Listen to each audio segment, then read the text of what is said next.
আমি ডিজিপিকে 72 ঘন্টা টাইম দিয়েছি। তিনি আমাকে, আমি যা ফাইন্ডিংস পেয়েছি, ওনার যে অ্যাডমিনিস্ট্রেটিভ প্রসিডিওর রয়েছে, প্রসিডিওর অনুযায়ী একটা রিপোর্ট দেবেন। রিপোর্ট দেওয়ার পরে অ্যাডমিনিস্ট্রেটিভ পার্টে আমাদের যে অ্যাকশন নেওয়ার, আমাদের কোনো লোকের যদি কোনো ওই টাইমের মধ্যে কোনো শিথিলতা থাকে 1%ও, সেক্ষেত্রেও খুব স্ট্রং অ্যাকশন নেওয়া হবে। আমি পাওয়ারে আসার পরে বা মুখ্যমন্ত্রিত্ব দায়িত্বের পরে আরজি করের মামলায় 3 জন টপ আইপিএস অফিসারকে সাসপেন্ড করেছি। এক্ষেত্রে আমার মেসেজ খুব ক্লিয়ার আছে, আমরা শুধু বারুইপুরের ইনসিডেন্ট নয়, কোথাও এই ধরনের ঘটনা এই রাজ্যে যাতে না ঘটে তার ব্যবস্থা প্রথম থেকেই নিচ্ছি। আজকে এখান থেকে রাজ্যের সমস্ত থানার ওসিআইসি সিপিএসপিদের সঙ্গে আমাদের কথা হয়েছে। আমি শুধু একটা কথাই বলবো যে সরকার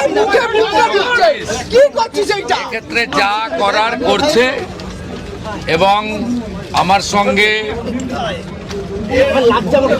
ওই আমাদের পরিবার, প্রথমত যে পরিবারটি ক্ষতিগ্রস্ত হয়েছে, একটি ছোট্ট সন্তানের উপর পাশবিক অত্যাচার করে খুন করা হয়েছে, তারাও মিট করেছে। তারা নিশ্চয়ই আপনাদের বলেছে বা না বললেও আমার জানার বিষয় নয়। আমি কথা বলে স্যাটিসফাইড এবং আমার মনে হচ্ছে ওরাও স্যাটিসফাইড। আমি একটা প্রাইমারিলি পুলিশ যা বলেছে, দেখুন, I am not the investigating authority.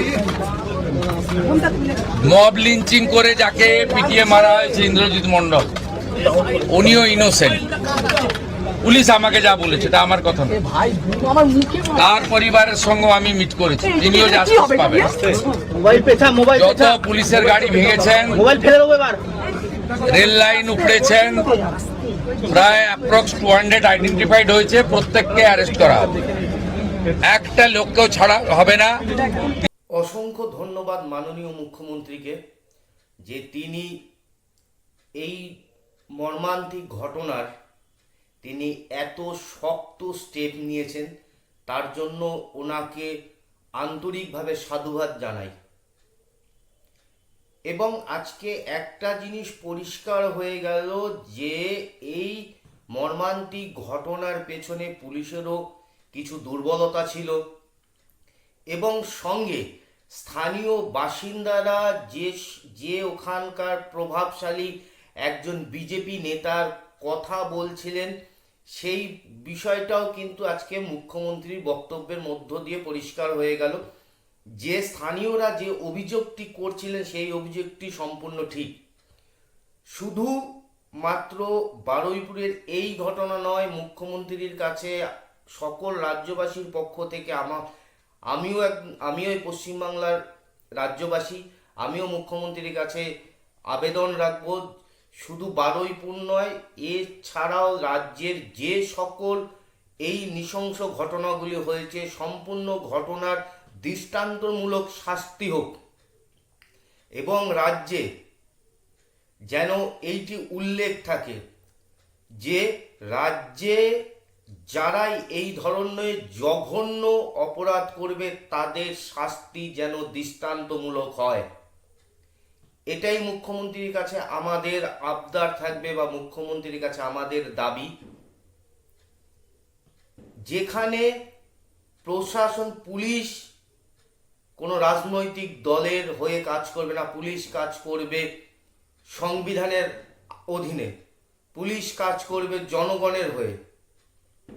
এই বার্তাটিও সাধারণ মানুষের কাছে পৌঁছানো অত্যন্ত গুরুত্বপূর্ণ ছিল, এবং যেটি আজ মুখ্যমন্ত্রী বার্তাতে পরিষ্কার স্পষ্ট উনি জানিয়ে দিয়েছেন যে কোনোভাবেই যদি যে কোনো জায়গাতে কোনো রকম যদি গাফিলতি হয়ে থাকে, সেই ক্ষেত্রে তিনি কড়া স্টেপ নেওয়ার কথা বলেছেন, এবং তিনি প্রশাসনকে 72 ঘন্টা সময় দিয়েছেন যাতে এর মধ্যেই সম্পূর্ণ বিষয়ে নিষ্পত্তি করা যায়।